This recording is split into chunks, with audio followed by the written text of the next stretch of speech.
So today I want to go over what is quite literally the strongest Druid build in Season 4 of Diablo 4, and this is a Poison Wind Shear build. Now this build has been being used since the first couple days of Season 4. I think it was actually created by a Chinese player, but the reason I haven't made a video on this yet is because this build just sounded pretty boring to me just based off of the gameplay, and I was kind of right. This build is kind of boring, but as I mentioned, this is literally the strongest Druid build in Season 4. On any of the third-party leaderboards for specifically the pit, this is the strongest Druid build. And the entirety of this build is focused around using Wind Shear, using a bunch of other defensive abilities, and mixing that with the most important legendary aspect of this build, which is Wind Shear now deals a certain amount of base poisoning damage over 4 seconds. And that's the only part of the legendary aspect we care about, because this base damage scales off of a bunch of other damage increases, specifically a lot of damage increase to basic skills. So a large portion of our damage will be the poisoning damage after hitting anything with Wind Shear, and it deals ridiculous amounts of poison damage. And that brings us to our skill tree, starting with Wind Shear, which is our main damaging ability. Now we're only putting 1 point into this because additional points of Wind Shear does not scale with that poison damage from our legendary aspect. Upgrade 1 is a chance to make enemies vulnerable. Upgrade 2 gives us a movement speed bonus. Then we're going down and we're using 3 defensives, 5 points in a Cyclone Armor because of the passive that'll give us non-physical damage reduction. Upgrade 1 slows enemies when we activate Cyclone Armor. Upgrade 2 gives us a DR every 10 seconds. Then 1 point into Bloodhowl, which is just a big heal, reduces the cooldown on kills, and gives us increased attack speed for 4 seconds every time we use it, which is one of the main reasons we're using it. And then 5 points into Debilitating Roar, massively reduces all damage dealt by enemies around us. Upgrade 1 fortifies us, upgrade 2 heals us over its duration. And again, we're putting a lot of points into defensives because we really only need Wind Shear to do any damage. Then we're also using Wolves. Now this is primarily to tank bosses because Wolves can stand in front of a boss and block it from moving, or just take aggro, and our companions are actually super tanky, so they can tank a lot. And the only upgrade we care about is upgrade 2, which is a lucky hit. Your wolves can fortify you every time they attack. Then we're going down 1 point into Trample. This is literally only used for movement and Unstoppable. And that brings us to our passives, 1 into Predatory Instinct, so we can get 3 into increased movement speed while in Werewolf, and then 3 into Iron Fur for damage reduction while in Werebear. And because we're using so many of these defensives, we will be able to shapeshift into both of those very consistently. Then 3 into Nature's Reach, deal increased damage to distant enemies, double if they're CC'd. This build is a ranged build, so you never want to really be in melee range. And then we're going down and we're putting 2 into Neurotoxin, poison enemies are slow.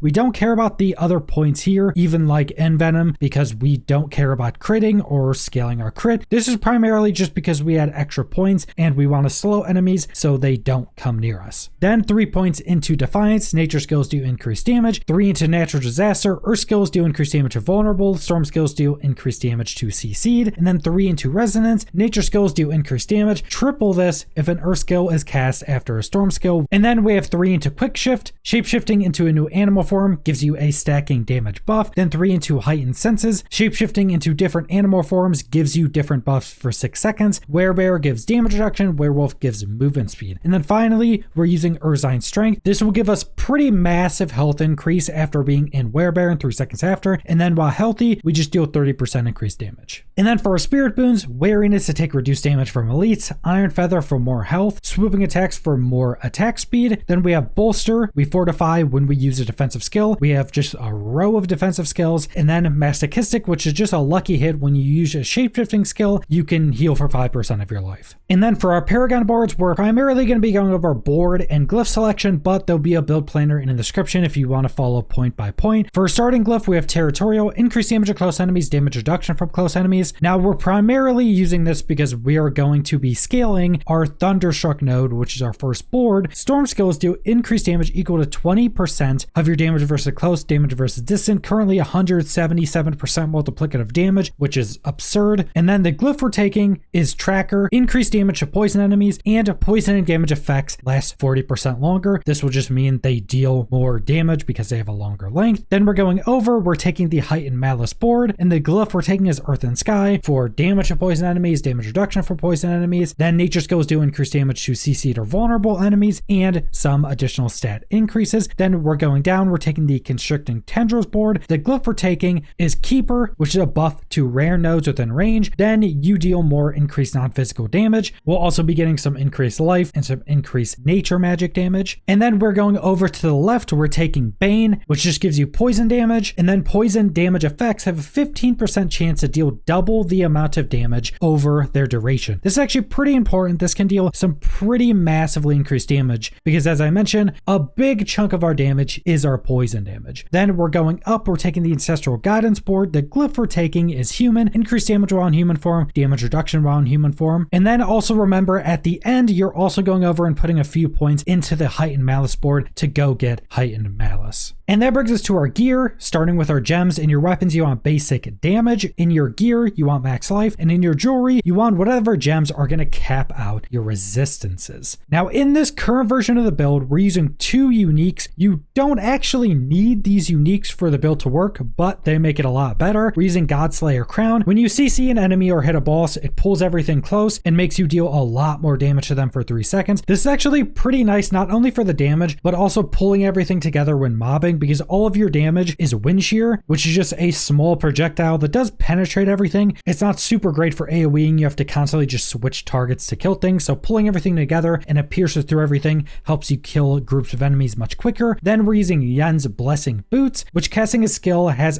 up to a 60% chance to cast a non-mobility, non-ultimate skill that's currently on cooldown on an 8-second cooldown. And this will basically just cast one of our defensives again. You're primarily wanting this for like Debilitating Roar, which is just a massive damage reduction to all enemies. But again, you don't actually need either of these for the build to work. Then for our legendary aspects on your weapon, you want damaging an enemy with a basic skill, grant you 4% attack speed for 10 seconds, stacking up 5 times. When you reach max stacks, you gain 160% multiplicative basic skill damage and move speed. And this will just scale our Wind Shear damage itself, but also our primary damage, which is the poison from Wind Shear. Then for our other offensive aspects, skills deal up to 20% increased damage based on your available primary resource, which we don't use our spirit, so this will be maxed out all the time. Then when you cast at or above 50% of your maximum resource, your basic skills deal up to 60% increased multiplicative damage. This will be 100% of the time. And then finally, our basic skill gains increased attack speed. So we can just attack faster and faster with our basic skill. Then for our defensive aspects, basic skills grant you damage reduction, will be up 100% of the time. And then after casting 5 basic skills, one of your active cooldowns is reduced by 2 seconds. So we'll just be getting our defensive skills back very quickly by spamming our basics. Now, as mentioned, there'll be a build planner in the description if you want all of the stats for the gear you should be going for, but probably the most important stat, or specifically the most important tempering, is the chance for Wind Shear projectiles to cast twice on your weapon. This is very important and it'll massively increase your damage. But that's the entirety of this Poisoning Wind Shear build. Like I mentioned, it is the strongest Druid build in the game, but it is pretty boring to me personally.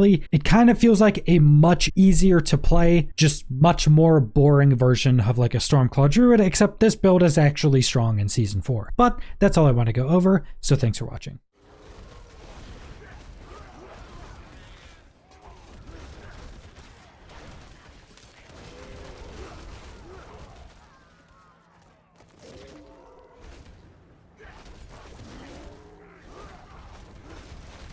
I'm not ready yet.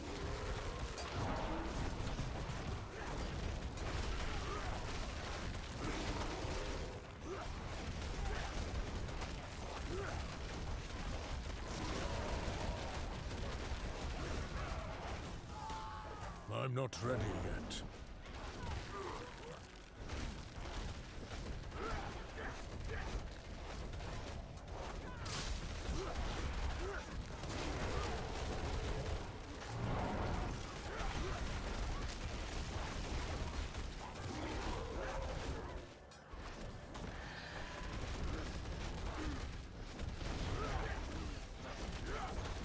I must wait a moment.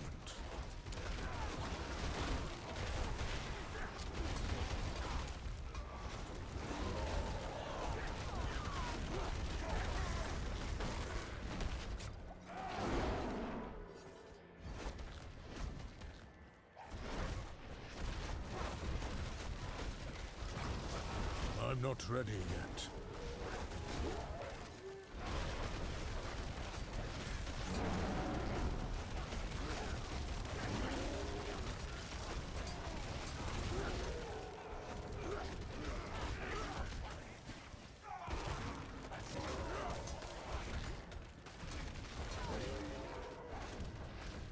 I'm not ready yet.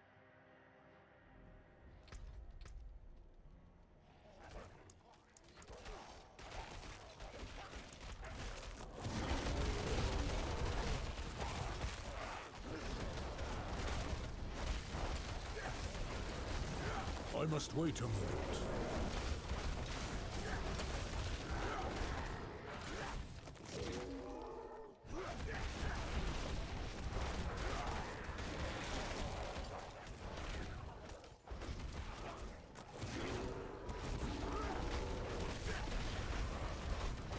I must wait a moment.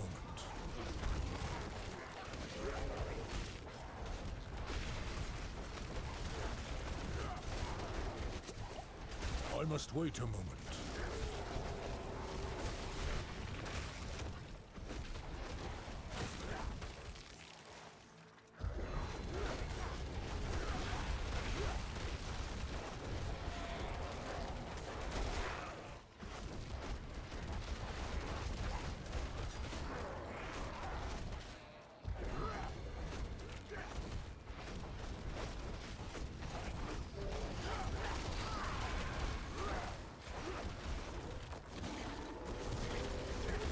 I'm not ready yet.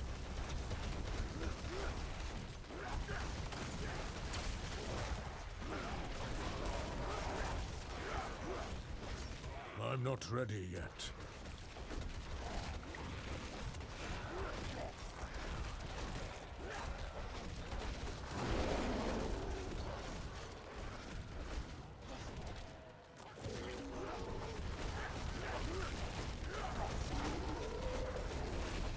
I'm not ready yet.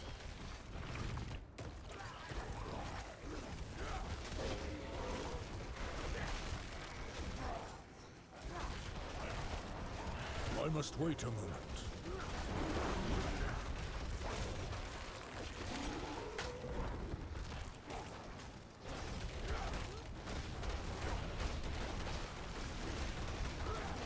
I must wait a moment.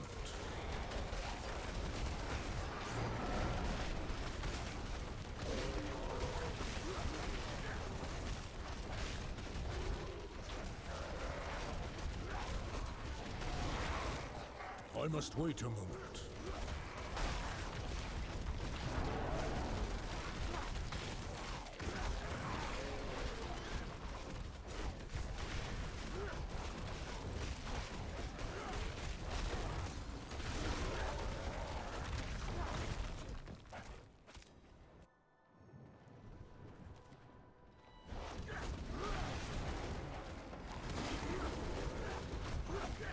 I must wait a moment.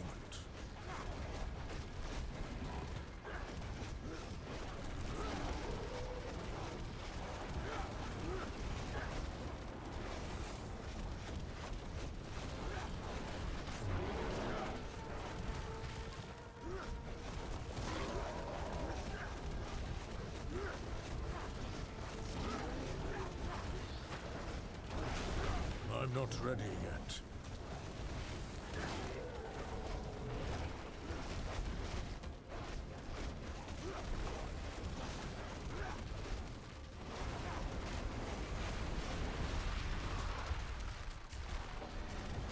I must wait a moment.